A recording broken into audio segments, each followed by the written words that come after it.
Here we are again. Another week, another podcast. Spirit says yes. I got to say yes. So let's see about bringing some of my friends in here, tagging people. I could tag my daughter and Gloria. And how about Mary Pat and Lisa and Molly and Kim and Denise and Johnny and Reynaldo and Tim and Erica.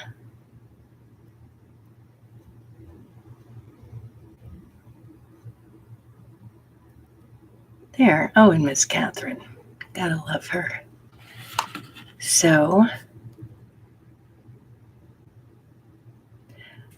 now why do I bring these comments back up?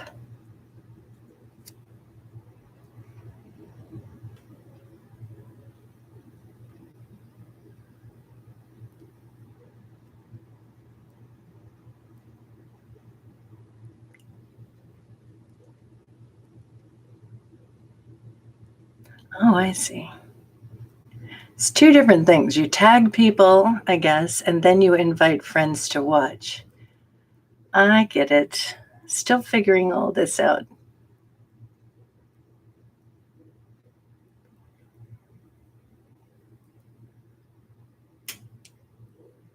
And I'm always doing this thing where I don't want to start talking until I have like one person join me. And tonight, I have some things that I want to say. Here's Mr. Gary Stewart. My sister again, Kirby. All right, so now where do I see the comments of people coming in? Well, I'm just going to start anyway. Today I'm going to break my own rule. And I'm going to say, welcome to Conscious Mind Tripping. I'm Audrey Newmont, and this is my show for just sharing with you all the things that I do and the information that I share. It's kind of like a extended portion of my book, the book that is now at the editor getting edited, and thank goodness. And I think I'm supposed to be able to see comments here. Ah, there we go.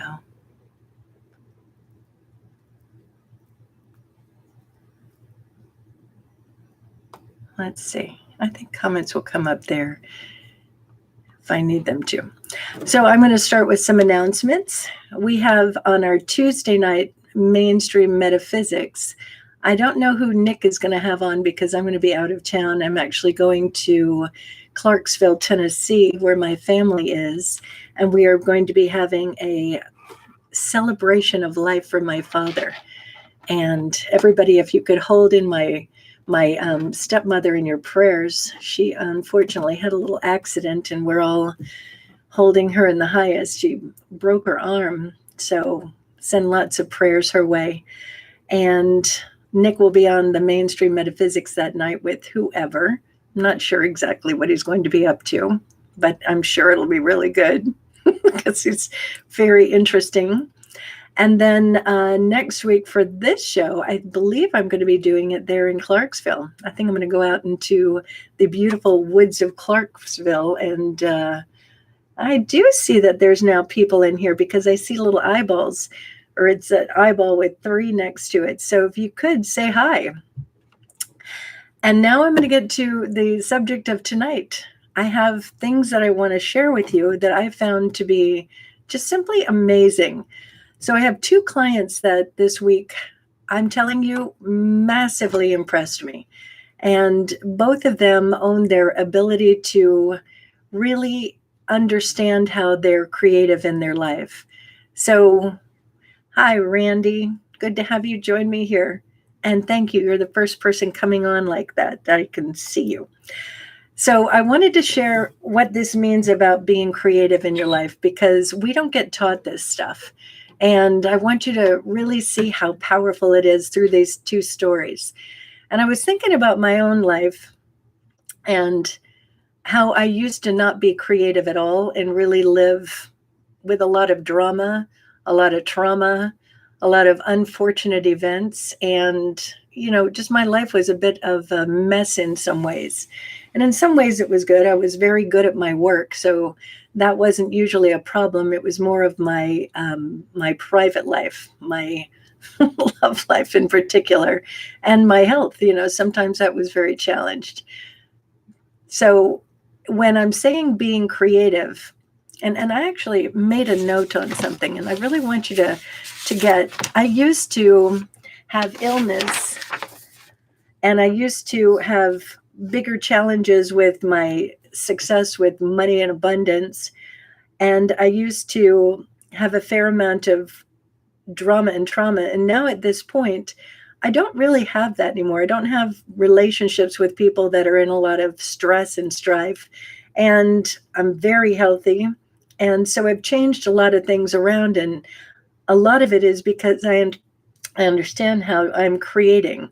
So when I say to my clients that you're creative, it means that you really pay attention and you be conscious with your thinking and understand how your feelings create in your life. So I want to go straight into these two stories. And one of them is a story about addiction. So, and I have both of these people's permission to use these stories. So the first story I want to say, this girl has been struggling for a long time, in fact, in her whole life, with addiction. And at first it was a food addiction, and then it turned into a addiction with alcohol. And it has been a massive struggle. And I mean, it has created a fair amount of drama, trauma, ill health, you name it. It was a really hard situation. So for her coming to me, it was one of these things where she wanted to really fix that. And she wanted to be able to be much happier in her marriage. And to be clear, before I go into a little bit more of the story, she's there and it's good. So I want to back up a little bit and say that I have been working in addiction for years, like, I don't know, probably 10 years. And I've worked in, hey, Jen, I've worked in various rehabs in the Malibu area.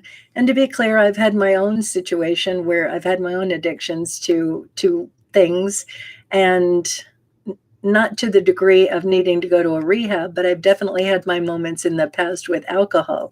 So I'm very clear on that when I'm working with my clients, and having that vantage point, I think, really helps. So in working in addiction, there was this one time that somebody really showed how powerful using these tools were. You've been addicted to people. There's a lot of addictions out there. I mean, a lot of different ways that we can be addicted in our lives. So when I had this one situation when it was in a rehab, I had this person who everybody thought that they were not going to make it, that, it was a hopeless cause, and that he was never going to, break it. And he was never going to go out and be very successful in the world. And he was listening to me, and I do this whole thing about working from your fear and into your power. And it's an exercise that I have my clients do, everybody do, and it's the main number one tool that I have them use. And so I explained it in this one group, and I came back again the next week, and this guy looks at me and goes, Audrey, look at this. Hey, Julie. And he opens up his notebook. And I mean, he was writing all week. I'm feeling this. This is what's going on. This is why. This is where it came from. This is the program, or this is how it showed up in my experiences. And I mean, he filled up a lot of pages, and I got the best feeling. And I looked at him, and in my heart, I knew this guy was going to be okay. He was going to make it. And to this day, I see him sometimes on Facebook, and it's like, yay. And he just kept working with it and kept working through it. And he made it happen. So then getting with this client, this person who is anonymous, and like I said before, she definitely gave me her permission to use the story. She's working with me and she gets this insight and she gets this understanding. And I tell people it's kind of like your ego is the one, it's a little kid in the back seat who is the one that has the addiction, who's got the challenges, who's got the faulty thinking, as it were. And then we have who we are, and we're in the front seat and we're driving. Sometimes it's a little girl who's backseat driving. We want to be the driver. And then sometimes there is that higher part of us that's giving direction, that's helping with the driving. So in this situation, it's the ego, the little kid in the backseat that I'm talking about. And here's that kid in the back seat. And I use this analogy of, I want you to imagine that there is a bungee cord, right? And when we start learning all this information, there is a part of it where we pull away from that and we start to understand how we're creating and why we're doing what we're doing and why alcohol is so important. And so there's this awareness that we're gaining and we're able to step away from it. And it's like, oh yeah, this feels really good. And then something happens.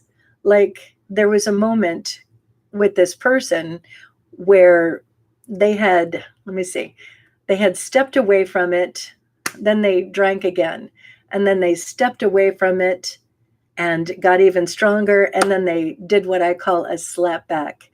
And then in this one particular time, this person had a really strong challenge with dealing with death.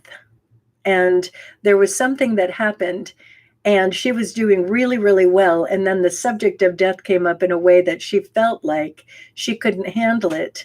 So she slapped back again. And in this particular slap back, I was able to witness it. And so then she works through it some more. We work through it and she gets even further.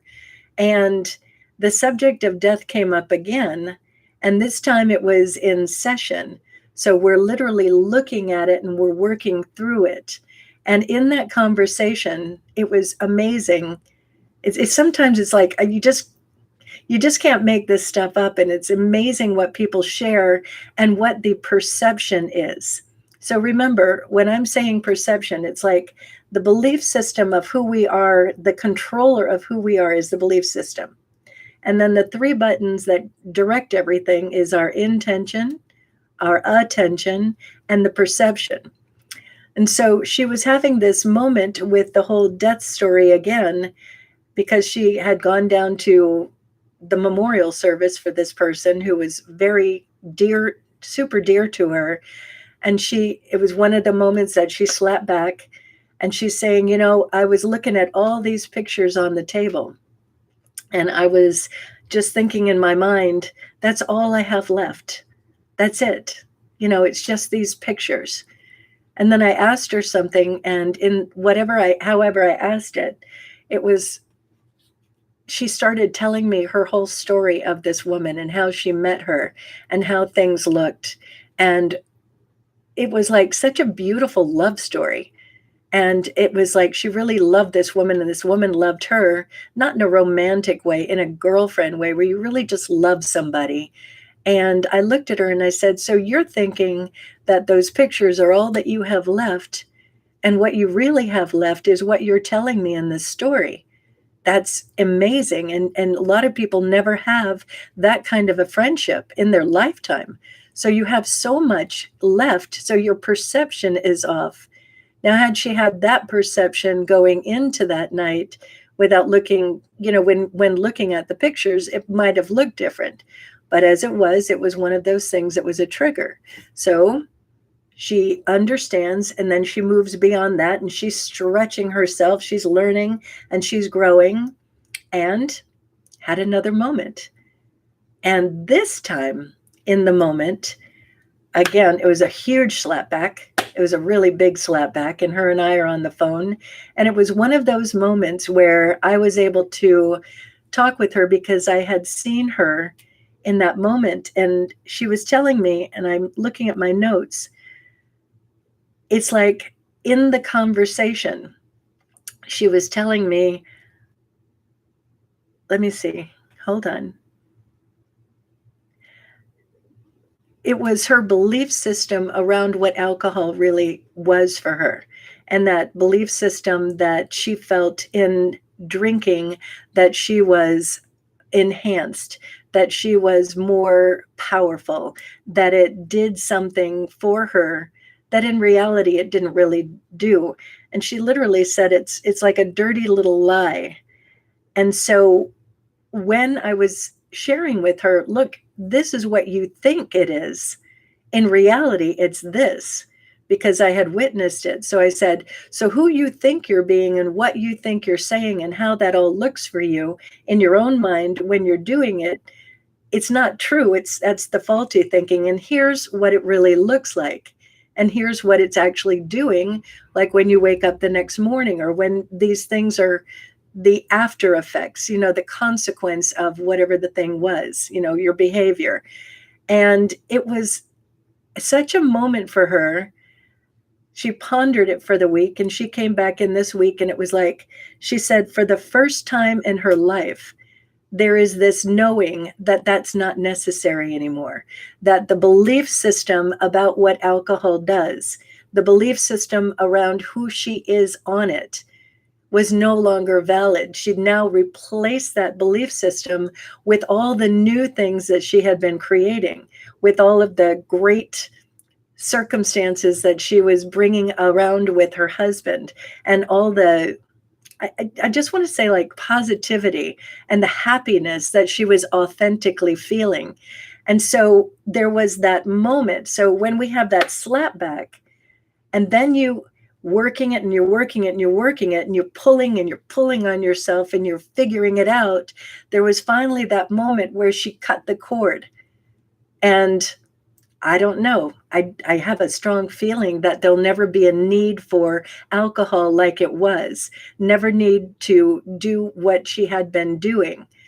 I don't know what her future is going to hold, but I do know that it'll never look exactly like it looked before, because there's now this old beliefs that's replaced with a new belief and a new feeling around it. So when you have a new belief, you have new feeling, you have new thinking, it's inevitable you're going to create a new experience, because the old experience is no longer real. It's no longer necessary. It's no longer what you're unconsciously creating.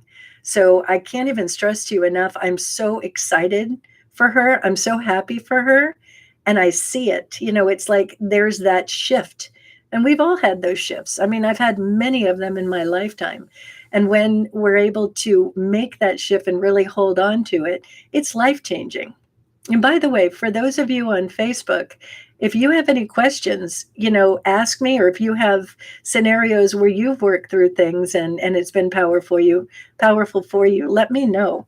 This is interactive tonight because, again, it's here, me with myself and I. Addiction is one of those really challenging things, because there is, especially for those of us that started drinking at a young age, it's when we're drinking and our prefrontal cortex is growing, it's like you're growing your brain on alcohol, or you're growing your brain on drugs, or whatever the thing is, whatever those addictions can be. Instead of being your powerful self in life, we learn, oh, drinking is fun, and it's even more fun to get wasted and annihilated. And it's actually not. But we have a belief in society. There's a really big belief around it. There's a lot of that. So it's important to really get, where is your power? Is it in being, obliviated and out of your mind? Or is it in having, like, maybe a drink, or maybe a drink and some water and a drink? This belief around what alcohol is, it's a mass consciousness of belief. And a lot of people get themselves into massive trouble around it. I've worked with many people who have heavy duty circumstances because they drank got drunk, weren't in their mind, and had some just hard consequences. And unfortunately, that's not who we are. It's the experience that we had with the consciousness that we had at the time. And people will carry guilt, they'll carry shame and remorse around it. So, like for every client that I work with that has challenges with addiction, one of the first things that I do is I go into looking at the timeline and having them understand that what happened back here is what you did with the consciousness that you did at the time. Who you are now is a whole nother ballgame, and who you're going to be can be much more powerful. So we have to let go of that guilt, that shame and remorse, because that for an addict is the thing that keeps it going. It just keeps it going. And I have seen that time and time and time again. So if you know of anybody who is challenged with any kind of addiction, one of the biggest things that you can do for them is meet them where they are and show them kind of the truth about who they are and who they can be.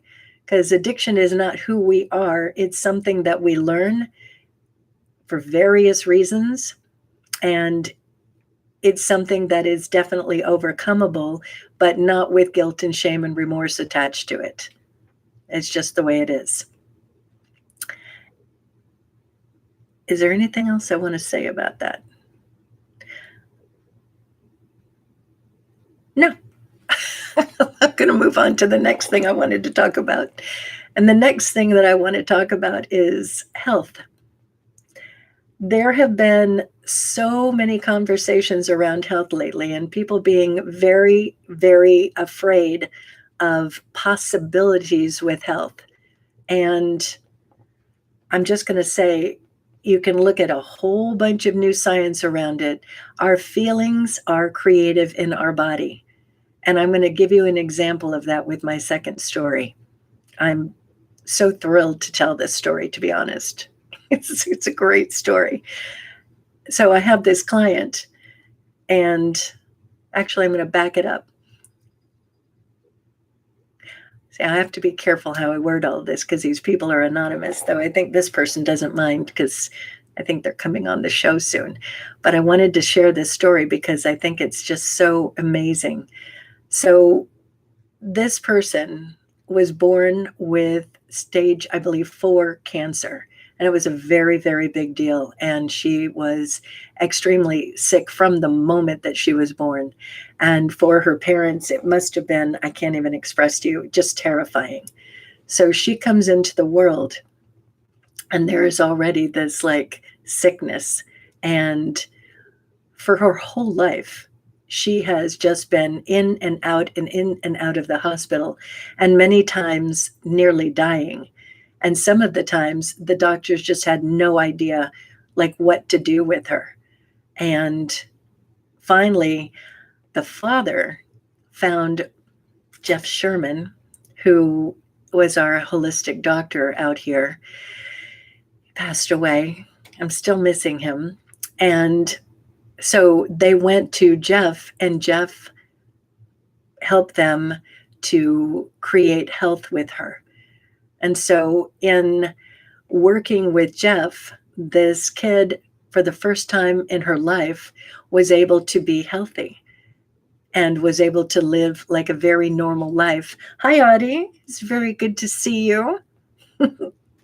So with working with Jeff, they were understanding how to, use supplements and how to address some of the things that she still had going on in her body.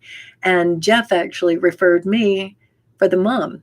So the mom starts coming to me, and we start looking at things and we start working through it. And then she brings in the daughter, and I start working with the daughter. Yeah. Oh, Jeff. Audie, I'm still missing him. I was just going through pictures the other day, and I saw these pictures of us, and I was like, meh. Some people just leave a very big mark on your life. I'm going to just say, I'll put a pause on her story. And Jeff was the one person who actually got me healthy as well. I had, at that time, I didn't even realize how sick I was. And I started going to Jeff, and he taught me all this stuff. We ended up doing a workshop together, and he taught me a whole bunch. Him and Gary, we all did a workshop together. And I'm just so grateful for him. So for all these years now, it's been a process, and I'm much, much healthier now, continuing on this holistic approach. And now we have Kimberly, but it's amazing what you can do with the right tools. And Jeff certainly just took good care of us. And so back to the story.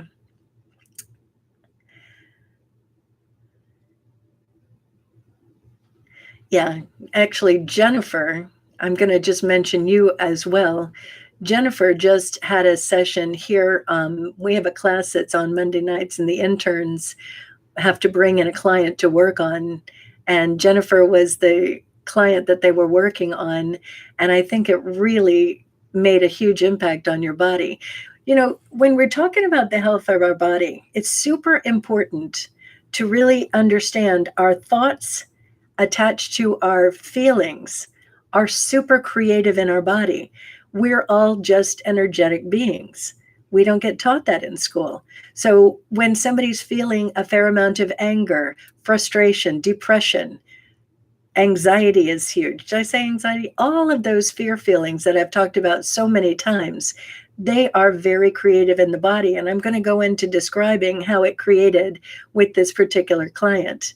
So when she started coming here, there's a part of it where she was understanding how she had been holding on to past stuff, and holding on to past emotions, and not literally working through the emotions, just like shoving everything down. And having this whole life where you're in and out of the hospital and dealing with stuff, there's a lot to shove down. And there was a part of it, I don't want to upset my parents any further. I don't want to say anything. So I'm just going to push it all down. I'm not going to go there. And for her, she had no idea that she's even pushing it down. It's just, I just have to keep working through this, and I keep plowing through it and just finding my way to be, and not actually working through the emotions. So by the time she gets to me, there is a lifetime of emotions that have been suppressed, that have been not dealt with. So what I do is I help people gently bring it up, and let's look at them. Let's start dealing with them one by one by one. And that's what she did. And it's like, and none of it's, to be clear, when we're dealing with these things, I don't want people to relive it. I don't want people to re-experience it in a way that's not comfortable. It's more like a gentle understanding. Oh, so when that happened and I suppressed it, that didn't work. So then we're like letting it come up in a very kind, non-judgmental, compassionate way, so that they can understand it.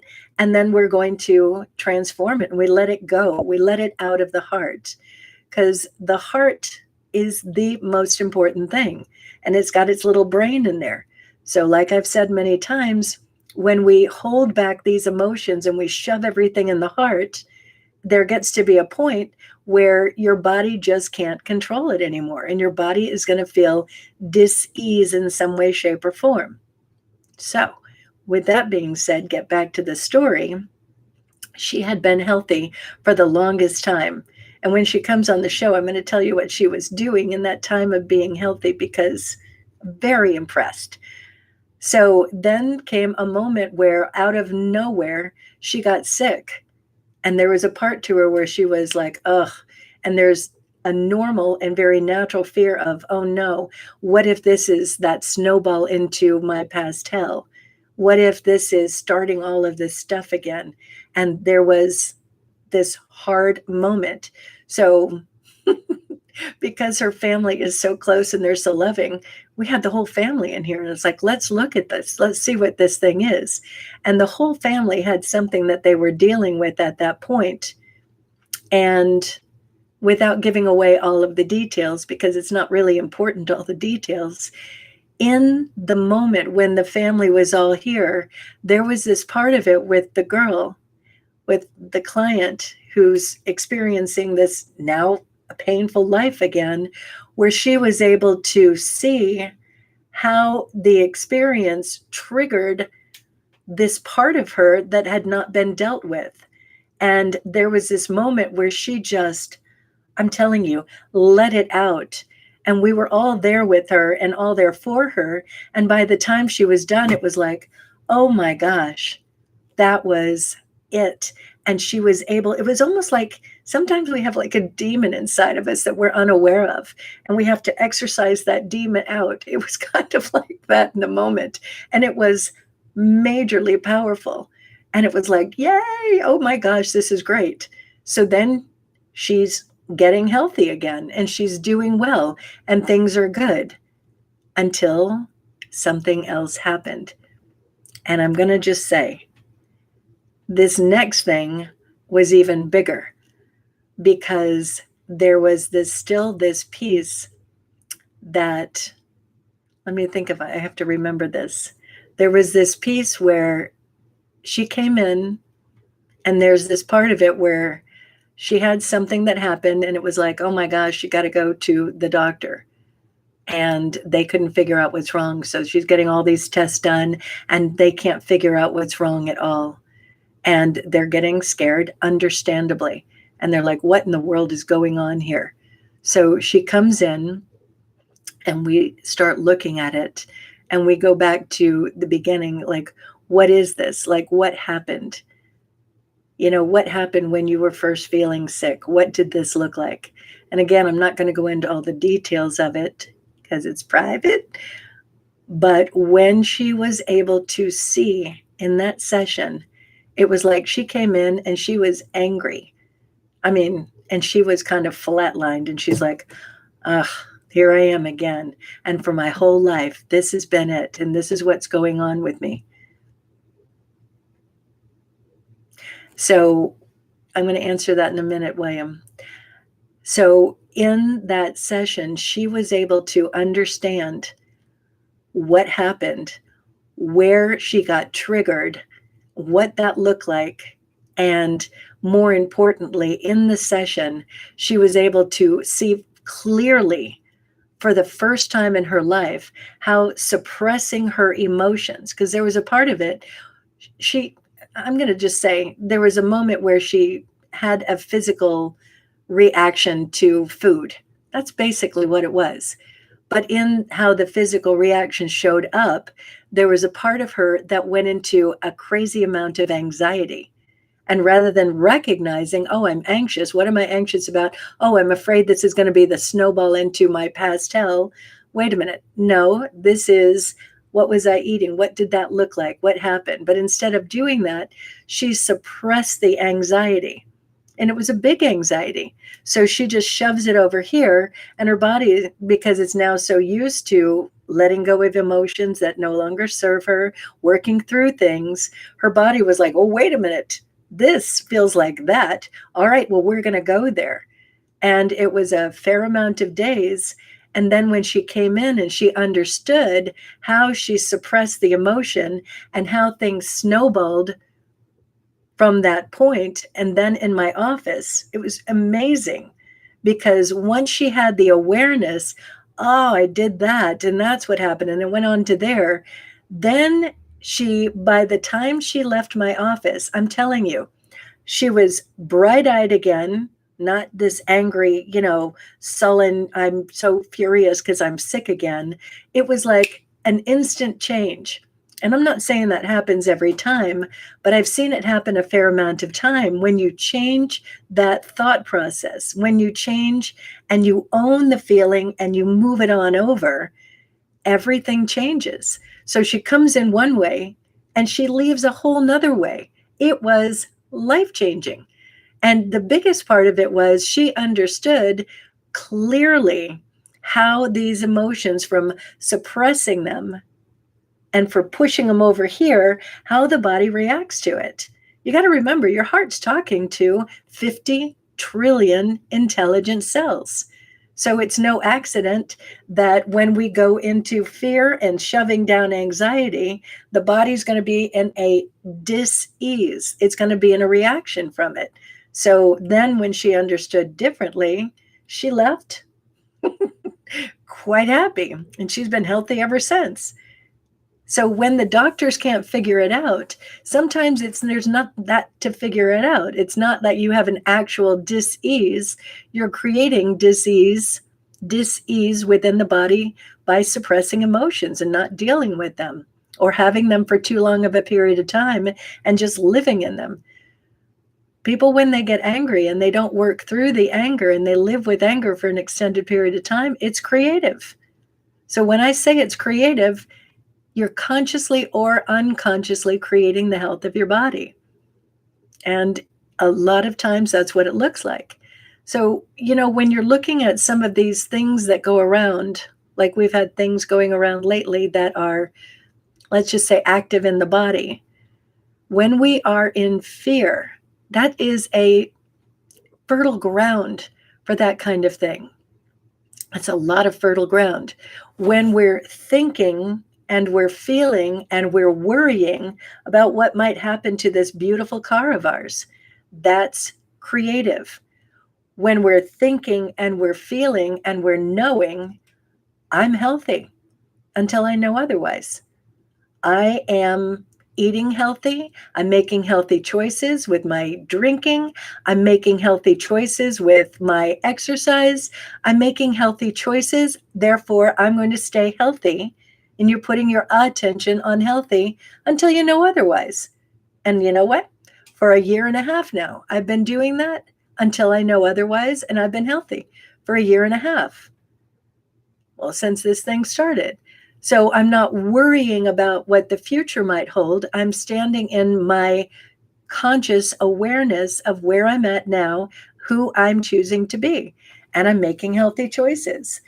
I'm doing exercise. I'm drinking a lot of water, lots. I am, keeping myself calm a majority of the time. So there's no need to be in dis-ease. Now, if something happens, I'll deal with it when it does. But until then, I'm going to be happy to be healthy. And everybody can do that. So you really have to pay attention to what you're thinking, what's going on in your mind. Let me get back to Mr. William Bongiovanni. I love to say your last name, William. You and Johnny. What about the problem being an illusion created by a certain misuse of language, mostly in the belief system? So anything in the fear side is an illusion. Everything, it's all, you're just so creative. So when you're able to step back and recognize the illusion, and the way to recognize it is when you're having those fear feelings. And it's the little boy in the back seat. It's little William back there. And he's going, I'm angry, I'm frustrated, I'm worried, I'm scared, I'm whatever the thing is.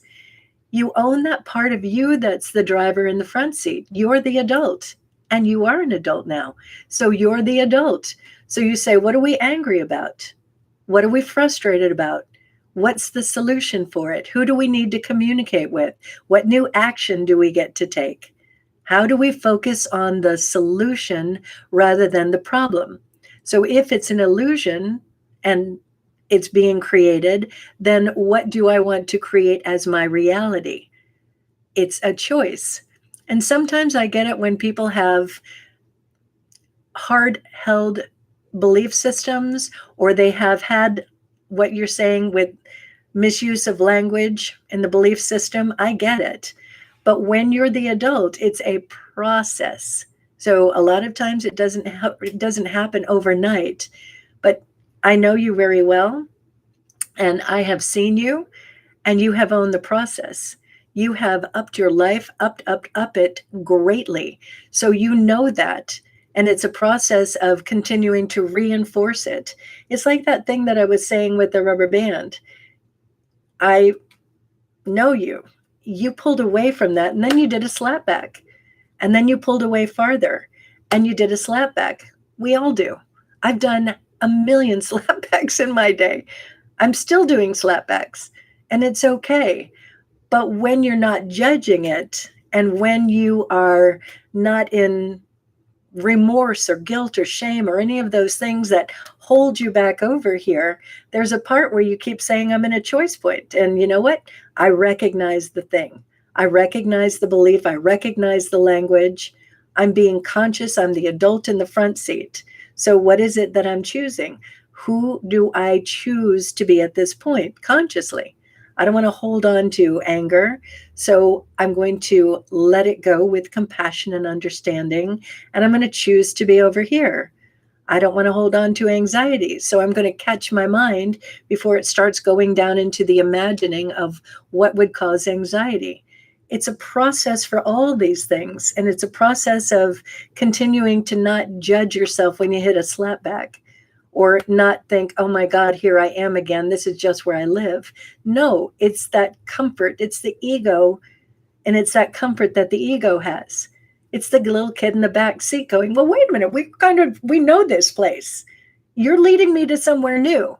And so there's that part of you where you look at the ego, you look at that little version of you, like I have a little Audrey back there. And I let her know, no. That was before. That's where you were. And you know what? I'm the driver now. You're safe. I'm going to lead you to really great places. We're going to have a good time. So just be in the back seat and have a good time with me. And if you need to be angry, I get it. Let me know what your anger is. If you need to be frustrated, it's okay. What do you need to be frustrated about? See, when I was growing up, I was in the back seat and I was sitting on my hands and I wasn't saying a lot. I would be in trouble if I had said too much. So now that I'm the adult, I want her to talk. I want her to tell me what causes her to be upset, what causes her to be worried, what all those things are. And then Julie says, this is so helpful. Big job change today and not been feeling well. I'm guessing, yep, suppressed anxiety about the change. Uh-huh. Well, the cool thing with you,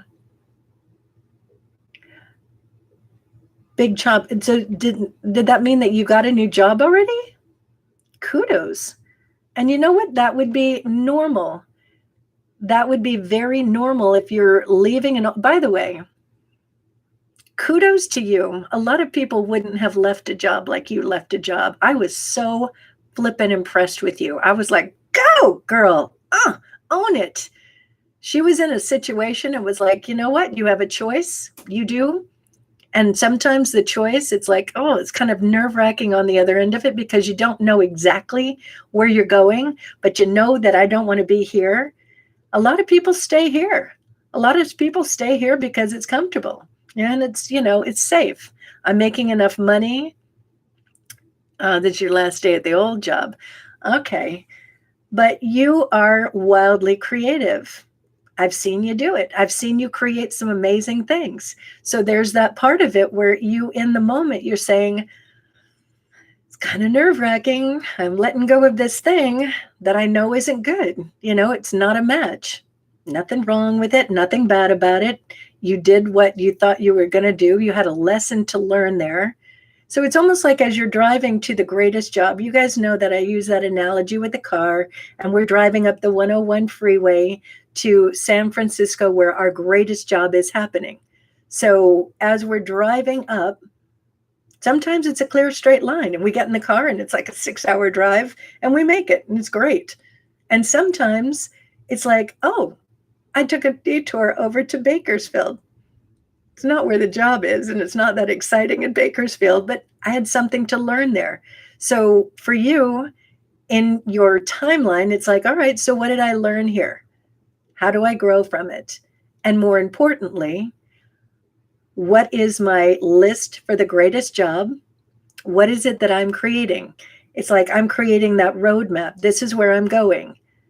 And then you own it. You own the excitement of it.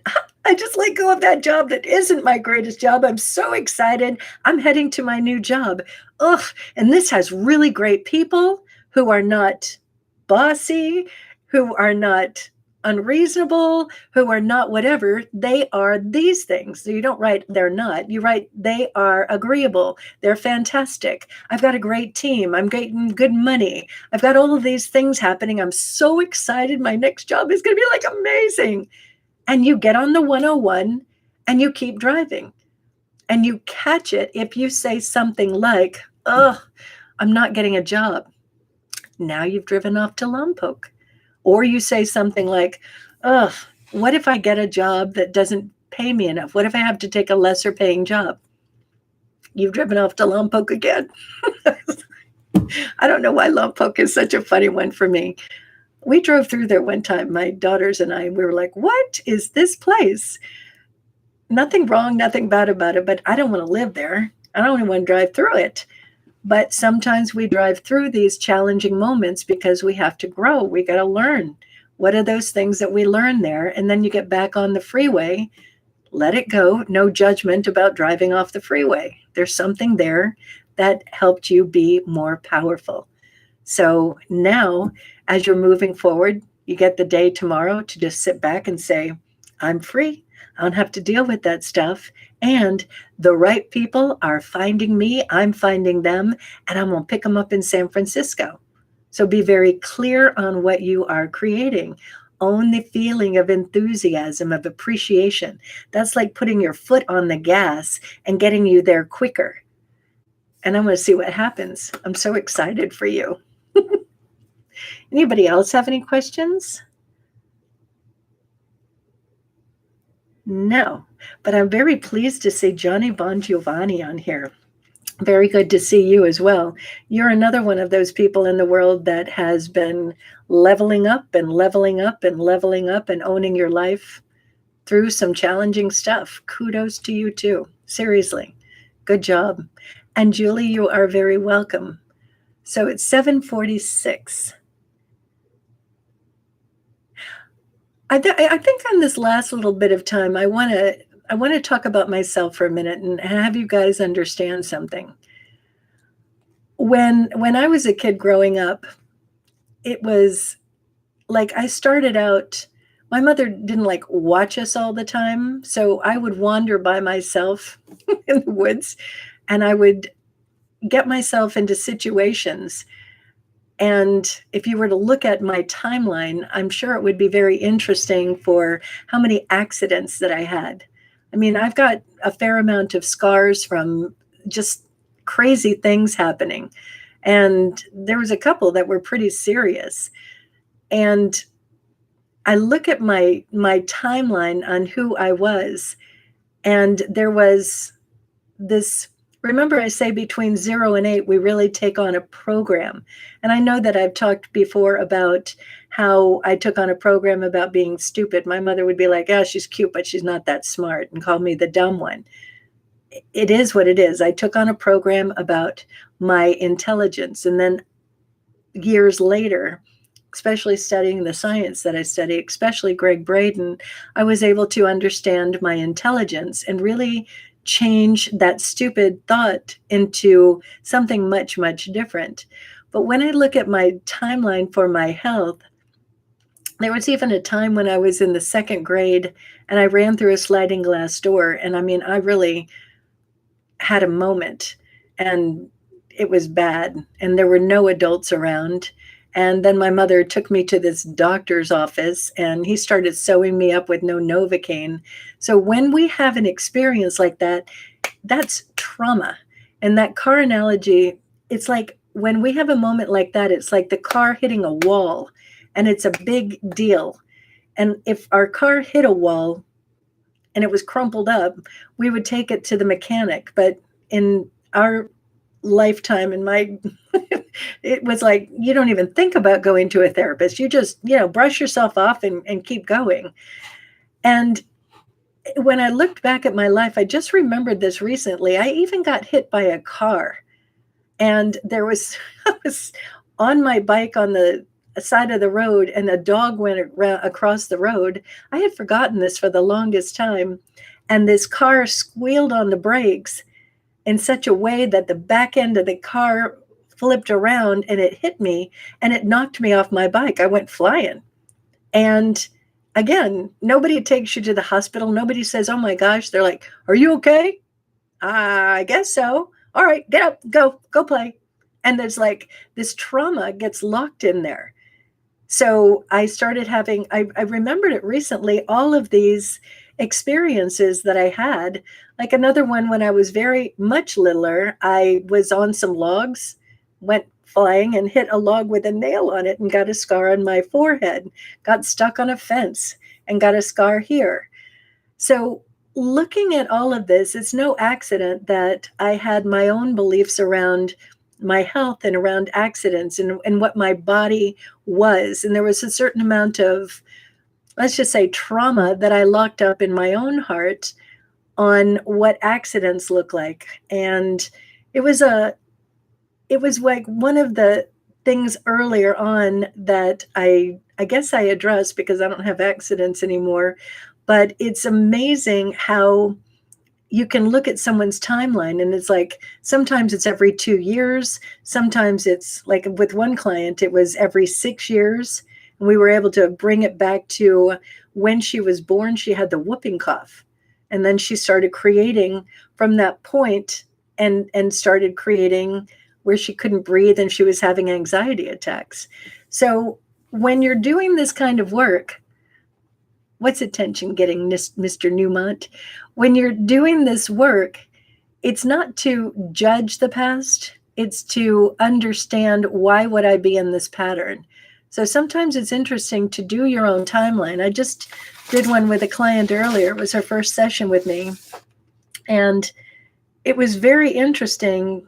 I'm not going to show it to you because she's my client, but it was interesting. You could see where she created depression and what that looked like and why she would create the depression. And that was just one little thing that we were looking at. So the homework for you all this week is to compassionately and looking at it from an introspective point.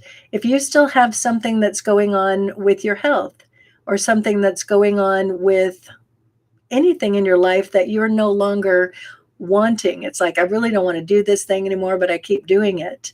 Look back at your 0 to 8. Is it something that your parents did? Is it something that you had an experience and then you see that you kept having these kind of experiences down the line? When you're able to be in the choice point, which is now and now and now, every single moment of your life is a choice point. So when you say in the now, oh, this is just who I am, I have had that said to me many times. It's like, no, that's not who you are. It's what you've learned to do. It's how you have learned to be. It's the habits. They have had people who are fairly older be able to change those habits by looking at them, not with judgment, but with compassion and changing them over. Like these 2 clients that I'm talking about this week. These were big deals in their life. I mean, big deals. And both of them are on the other side of it. Does that mean their life is perfect from this point? No. But it means that they are learning and they're leveling up. So they're understanding their behavior. So I'm not going to do this anymore. I'll move over and I'll do this. And then I'll move up. And then I'll move up. And then sometimes we move back down again. But it doesn't mean that we're back down over here. It means that we've just had a little bit of a setback, a little slap back. And now we get to move up again.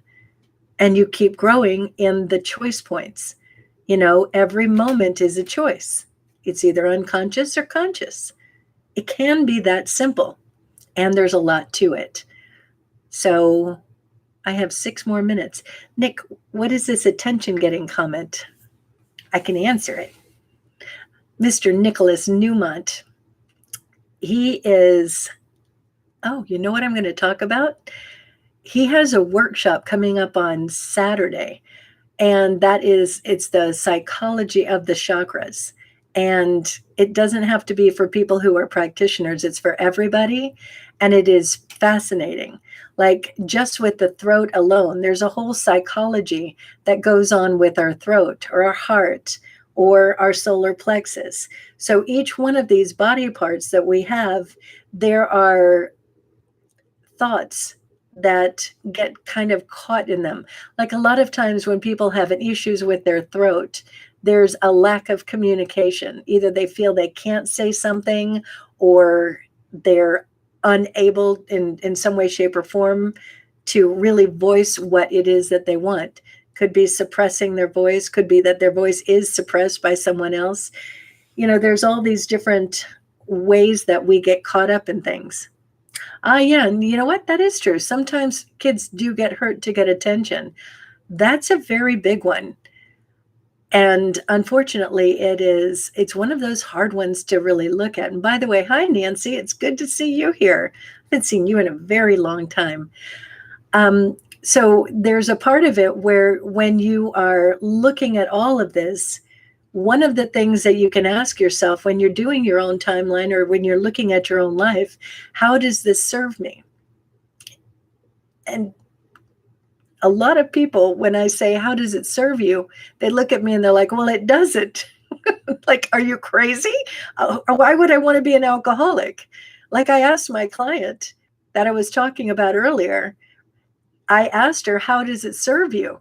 And she looked at me like I was crazy. And the first thing that people want to say is, I don't know. But when you're able to step back and you're able to see it more clearly, I think that might have been in the conversation where she said to me something along the lines of, well, I am enlightened in that moment. And I looked at her and I said, really? You feel that you're enlightened in that moment? Do you remember anything that you're enlightened about?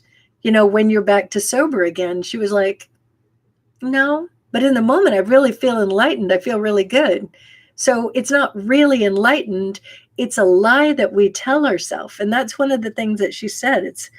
It's like a dirty little lie. Oh no, it was the override is like she likes dirty martinis. And she thought she was interesting in those moments. But in reality, she was able at one point, because she had been drinking while talking with somebody, and then she had another conversation with them when she wasn't drinking after we had talked, and she was able to see the contrast, and she was able to see the lie. So being in the choice point and knowing, it's my intention to stay healthy. So it's not that we say it's our intention to stay sober as much as it is you're making healthy choices. You're putting your attention on the things that you want. A lot of people say, well, I guess I just won't drink. But the mind is always picturing things. It's not listening to the words. It's making pictures in the mind. So when you say, I won't drink, or I can't drink, or something about drinking, we're picturing drinking. So when you're picturing healthy, what is your version of healthy? What's that thing that you want to create that equals healthy? So getting back to the attention part of it, when we can be authentic with ourselves, when we can be honest, and we're saying, what is this? Is it about attention? So when I was a kid, if I was sick, did I get a lot of good attention for it? Maybe sick equals I'm getting taken care of. So if I stay sick, somebody will take care of me. If I'm healthy, nobody needs to take care of me. It can look just like that. So there's all these thousands and thousands of reasons why we do what we do. So when you're asking yourself the questions, you're doing that fear into power. You're saying, I don't want to have this going on anymore. What is it about? Did I want attention? Do I want attention? Is it about that? Is it about whatever? So you're looking at it compassionately. And more importantly, here's where I'm going. So you're recognizing the faulty thinking. You're checking the kid in the back seat. And you're being the adult in the choice point. And this is where I'm going. Up to San Francisco, to my fabulous job, Julie. And Jen, to your fabulous health.